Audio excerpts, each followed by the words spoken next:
From state lawmakers to educators, there is no shortage of frustration today after the state of Florida announced it was rejecting dozens of math textbooks. The state says publishers were attempting to indoctrinate students and rejected 54 of the 132 math textbooks submitted for review.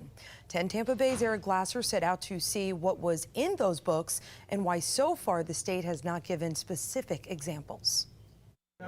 Several teachers, parents, and politicians say it just doesn't add up. Dozens of math textbooks rejected for what the state calls an attempt to indoctrinate kids. I'd really love to see some of these rejected books and see what they highlighted and found disturbing. Democratic lawmakers like State Representative Eskamani say they've also been denied specific examples of how a math book incorporates unsolicited strategies like critical race theory. Each one of us deserve evidence and examples of what the governor and his administration are panicking about this time. You know, math is about getting the right answer. And we want kids to learn to think so they get the right answer. It's not about how you feel about the problem or to introduce some of these other things. The Department of Education rejected 54 math books out of the 132 submitted.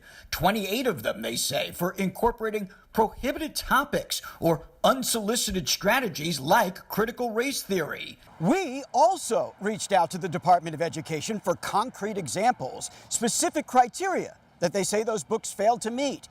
But so far, the DOE hasn't provided us those materials either. Not because they don't want to release, it's just because these are textbooks and this is how they do it. Governor DeSantis claims he's frustrated, too, that the state isn't intentionally holding anything back. Materials in those textbooks, he says, often proprietary, are legally protected. I would like it to be released, but I also respect the process. The notion that we are now politicizing math is incredibly frustrating and a distraction from focusing on the needs of Floridians.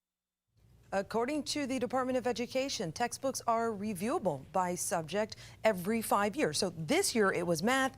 Next on review for the list there is social studies. The DOE says it has already started to accept bids from publishers. They say publishers are allowed to appeal the DOE's decision or make changes and resubmit their textbooks for review.